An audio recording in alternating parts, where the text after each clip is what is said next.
Olá, irmãs, olá, irmãos, que a paz de Jesus nos envolva a todos.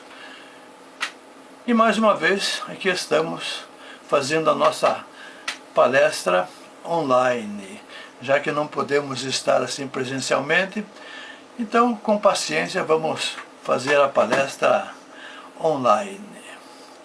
Então, nós iniciamos, como sempre, a nossa palestra sempre com a nossa prece. A prece que marcará o início da nossa tarefa. Então elevemos nosso pensamento ao alto, expandindo nossas auras, e assim, com o coração repleto de amor e alegria, oremos. Mestre amigo, que nos legaste os ensinamentos de luz que ilumina a nossa jornada evolutiva. Mais uma vez aqui estamos reunidos em Teu nome para a tarefa redentora da divulgação dos Teus ensinamentos.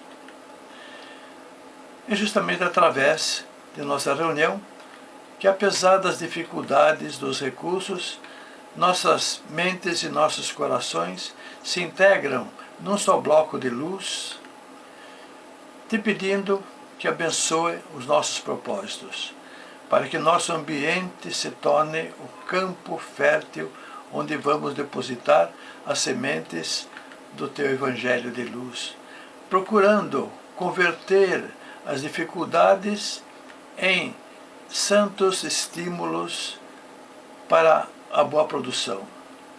Rogamos, pois, a Tua assistência, iluminando a nossa mente e nosso coração, para que a nossa palavra seja o estímulo para as buscas dos tesouros da paz, do amor, da felicidade, da fraternidade, e que nos envie os Teus mensageiros, assegurando desta forma que nossas ações sejam construtivas. E desejar, estamos nutrindo pensamentos de gratidão pela assistência que já estivemos recebendo por todo o sempre. Obrigado, Senhor. O nosso tema de hoje foi extraído do livro Palavras de Vida Eterna. É o capítulo 52, cujo título é Palavra Falada. O primeiro parágrafo da mensagem diz o seguinte: são as palavras de Jesus no Novo Testamento. Diz isto: porque não há coisa oculta que não haja de manifestar-se, nem escondida que não haja de saber-se, e pode futuramente vir à luz. Vê depois como ouvis. Jesus, Lucas, capítulo 8, versículo 17 e 18. Jesus põe em destaque o ouvir. Observe bem, ele põe em destaque o ouvir, porque somente, conforme ouvimos, assim falaremos. Todas as coisas, todos os mistérios, mais cedo ou mais tarde, são revelados pela palavra de quem os conhece. Porque mesmo que não possam ser revelados por um tempo, permanecem na mente de quem sabe deles. E, no tempo certo, tudo é revelado. Nossa palestra começa com uma pequena história. É uma parábola judaica. Não é uma parábola de Jesus, é uma parábola judaica. O nome da parábola é A Mentira e a Verdade. Diz a parábola judaica que um certo dia a mentira e a verdade se encontraram. A mentira disse para a verdade: bom dia, dona Verdade. E a verdade foi conferir se realmente era um bom dia. Olhou para o alto, não viu nuvens de chuva, viu vários pássaros voando e cantando, e vendo que realmente era um bom dia, respondeu para a mentira: bom dia, dona Mentira. Está muito calor hoje, disse a mentira. E a verdade, vendo que a mentira falava a verdade, relaxou. A mentira então convidou a verdade para se banhar no rio. Despiu-se de suas vestes, pulou na água e disse: venha, dona Verdade, a água está uma delícia. É assim que a verdade, sem duvidar da mentira, tirou suas vestes e mergulhou. A mentira saiu da água e vestiu-se com as roupas da verdade. E foi-se embora. A verdade, por sua vez, recusou-se a vestir-se com as roupas da mentira. E, por não ter do que se envergonhar, saiu nua a caminhar na rua. E aos olhos das outras pessoas era mais fácil aceitar a mentira vestida de verdade do que a verdade nua e crua. Mas as roupas da verdade que a mentira usa acaba se desgastando e a mentira é desmascarada. A verdade sempre prevalece sobre a mentira. Por isso, é preciso saber ouvir, note que o nosso tema é ouvir, para não iludir-se com palavras mentirosas. Como ouvir? Usamos nossos sentidos para explorar e mapear o mundo exterior. Uma infinidade de impressões sensoriais, mas apenas percebemos uma pequena parte. Só uma pequena parte que percebemos é filtrada por nossas experiências pessoais, únicas, nossa cultura, nossa linguagem, nossas crenças, nossos valores, interesses e pressuposições. Nossa cultura. Nossa cultura abre a mente para compreendermos as novas ideias que nos são expostas e compará-las com aquilo que nós já sabemos. Quando nos defrontamos com algo em que nunca havíamos pensado, temos dificuldade em processá-la em nossa mente. E, muitas vezes, por não compreendê-las, nós as refutamos, perdendo muito a oportunidade de enriquecer os nossos conhecimentos. Quanto mais sabemos, mais facilidade temos em incorporar os novos conhecimentos novos. Nossas crenças. O que são nossas crenças? São aquilo que consideramos real e verdadeiro. Nossas expectativas têm por base as nossas crenças. Se acreditamos em futuro feliz, nossa atenção sempre se volta para os recursos que temos em mão para esta realização.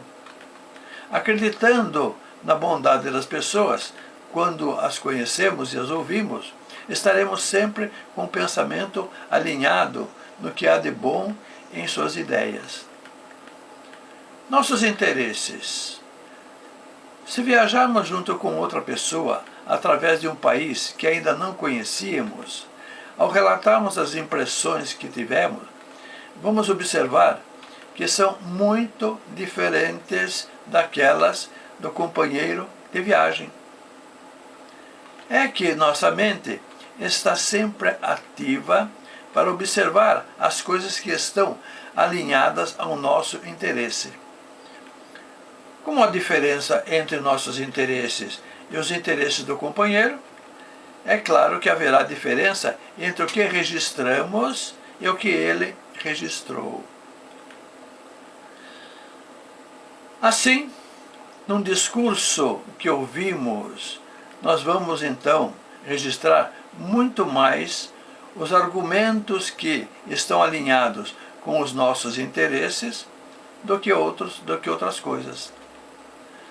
Na parábola do semeador, Jesus nos alerta que é o interesse na boa nova, na palavra de Jesus, nas informações novas, é que faz a diferença entre aceitar ou não as verdades eternas. Quando Jesus falava, as pessoas não perdiam sequer uma sílaba do discurso, porque tinham forte necessidade em ouvi-lo. Suas palavras consolavam, esclareciam, encorajavam, porque junto com o som do seu verbo acompanhavam as frequências magnéticas de sua aura de amor. Observe que na palavra também vai um componente magnético. Jesus transmitiu seus ensinamentos pela palavra falada, pela oralidade. Jesus nada escreveu. Mas sua palavra tinha o cunho da verdade, do amor, do respeito, da indulgência, da misericórdia. Jesus ensinava conforme a língua do povo da Palestina e conforme a sua capacidade de entendimento. Utiliza das palavras simples, dos costumes simples do povo para encartar conhecimentos mais profundos, ainda muito abstratos para a mente deles. Esses conhecimentos abstratos seriam o quê? Misericórdia, caridade, indulgência, desapego. Na palavra do bom samaritano, ele ensinou a importância da caridade, da fraternidade. Na parábola do filho pródigo, ele ensinou sobre a misericórdia. E também a indulgência, que nos conduz ao perdão. Na parábola das virgens, ele ensinou para estarmos atentos à oportunidade de nos integrarmos a Deus. Na parábola do semeador, ele nos convida a refletir como estamos recebendo a palavra dele. Na parábola do festim de bodas, ele nos adverte para não desprezarmos as oportunidades de nos ligarmos a Deus. No início de sua pregação, lemos em Mateus capítulo 5, Mateus capítulo 5, Novo Testamento, o Sermão da Montanha. O Sermão da Montanha, uma trajetória que nos conduz a Deus. Ele começa: bem-aventurados os pobres de espírito, porque herdarão o reino do céu. Mas nós não vamos seguir nesse roteiro. Vamos fazer um outro roteiro. Diz assim: bem-aventurados os mansos, porque ganharão a terra, isto é, as sociedades humanas. Jesus está nos esclarecendo como podemos viver bem, ainda que encarnados, aprendendo a disciplina, respeitando os regulamentos da nossa comunidade. Depois ele diz: bem-aventurados os pobres de espírito, porque deles é o reino do céu. Jesus está nos falando da humildade que está vinculada ao desapego, ao autoconhecimento, à aceitação, à indulgência que nos conduz ao perdão e à fraternidade. Depois, bem-aventurados os puros de coração, porque verão a Deus. Observemos que os mansos ganharão a terra, os pobres de espírito ganharão o céu, mas somente os puros de coração é que ganharão e que verão a Deus. Pureza de coração. Jesus situa assim, na ingenuidade, naquele momento em que somos criança, e completamente assim desarmados, sem prevenções para receber as verdades. Por isso ele diz: vinde a mim os pequeninos, porque deles é o reino do céu. Por isso mesmo, se é importante saber como falas, é mais importante saber como ouves, porquanto segundo ouvimos, assim vamos falar, e nossa frase semeará bálsamo ou veneno. paz ou discórdia, treva ou luz. A palavra na prece. A mulher samaritana perguntou a Jesus se teriam seus irmãos samaritanos que ir orar em Jerusalém, no templo que foi concebido por Davi e construído por Salomão. Ou poderiam fazer as suas orações ali mesmo, em Siquém, na Samaria, no templo que seus pais erigiram no Monte Garizim. Jesus respondeu que não fazia diferença orar em Jerusalém ou em Siquém, desde que a oração fosse feita em espírito e verdade. Em espírito significa orar sabendo o significado de cada palavra, de cada frase. Em verdade, é a intenção da prece, a ligação com o Criador através do pensamento de boa vontade, lealdade e humildade. As religiões estabelecem horários, lugares sagrados, posturas físicas, fórmulas místicas, altares e cerimônias. Podem ser referenciais para o devoto, porque precisa condicionar-se para fazer a sua prece. Mas nada disso é exigido por Deus. Para orar, disse Jesus, Jesus nos ensina a orar. Entra em seu aposento e em secreto faça a sua oração e Deus o recompensará. E também que a sua prece não seja longa, com muitas palavras, como fazem os gentios. A palavra no ensino. Quando temos a responsabilidade de ensinar, devemos agir como Jesus o fazia, numa linguagem própria ao entendimento do aluno. É preciso, pois, conhecer as capacidades e também as limitações daqueles a quem nos cabe ensinar. Quais são as suas deficiências? Seria deficiência auditiva? Deficiência de processamento mental? Um caso de superinibição? Preocupação com a sua própria dificuldade em aprender?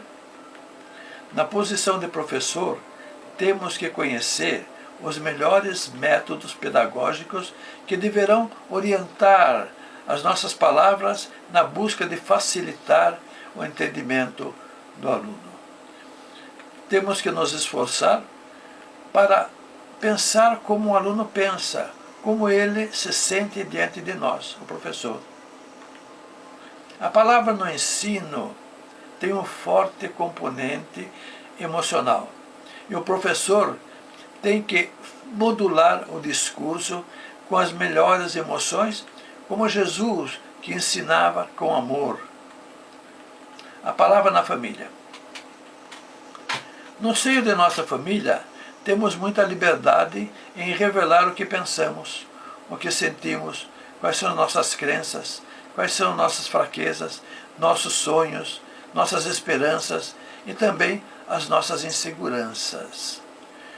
Por isso, nosso diálogo em família é geralmente aberto, porque nos conhecemos todos muito bem e sabemos que o nosso discurso pode favorecer o entendimento ou não favorecer. A linguagem em família também tem um forte componente de emoção, porque, em geral, as pessoas se querem muito e por isso espera-se muito de cada irmão. Por isso, em família, nossa palavra tem que vir acompanhada de muita vigilância para não transtornar o tesouro da paz familiar. O pai tem a responsabilidade da liderança, de promover as motivações, mas também, por outro lado, tem a responsabilidade de cobrar atitudes. Desde que o faça com amor em suas palavras, tudo pode favorecer, porque o amor é o melhor veículo do entendimento. Jesus agia com liderança, mas também com energia, quando se fazia necessário. Mas mesmo censurando, suas palavras conduziam o amor do seu coração. Por isso era sempre aceito. A palavra na palestra. Nós somos palestrantes e sabemos as dificuldades para preparar uma palestra. A palestra começa com a enunciação do objetivo, que pode ser informar, homenagear, motivar, exortar para a fé, consolar, esclarecer ou encorajar. Tem que se saber a quem o orador vai dirigir o seu discurso. Tem que saber quais os interesses do público, suas possibilidades, suas limitações, qual o assunto que mais pode impactar conforme as circunstâncias. Jesus falava para as classes mais simples, mais necessitadas. A palavra na religião. A voz é um instrumento ancestral que carregamos desde o sempre. É o nosso primeiro elemento musical. A proposta é despertar as vibrações sonoras da alma como forma de entrarmos em sintonia, em harmonia, a fim de relembrar a frequência original do nosso ser. Nossa mente e nosso coração são os produtores de nossas palavras, pois refletem a nossa alma e as nossas virtudes. Nossa alma possui frequência própria, alinhada com o nosso nível evolutivo. Quando falamos, vibramos nessa frequência e essas vibrações podem ser portadoras de elementos que estabilizam as emoções e também são portadoras de fluidos terapêuticos que podem beneficiar aquele que nos ouve. Quando Jesus falava, a tonalidade de sua voz envolvia o ambiente, nutrindo a alma dos presentes. Essa é a razão porque sempre havia uma multidão em torno dele, carentes desse fortalecimento da alma. A palavra na orientação moral. Quando usamos a palavra na orientação moral, também somos ouvintes, pois tratando de assunto tão elevado, recebemos influxos do plano maior, inspirando a nossa palavra. Desta forma, quando as ideias fluem do nosso pensamento para os outros, nosso pensamento também se conscientiza dessas virtudes. Podemos dizer que na orientação moral também somos ouvintes. O nosso tema de hoje, como ouvimos, foi formado assim, foi baseado no ouvir bem para o bem falar. É assim, queridas irmãs, queridos irmãos, ao final de nossa palestra, agradecemos a Deus e a Jesus pela oportunidade da reflexão e agradecemos também ao carinho de sua atenção que nos motiva na busca de otimização de nosso trabalho. Desejamos a todos um ano repleto de oportunidades, repleto de progresso moral, social, profissional e espiritual. Obrigado, irmãos. Obrigado, mestre amigo. Graças a Deus.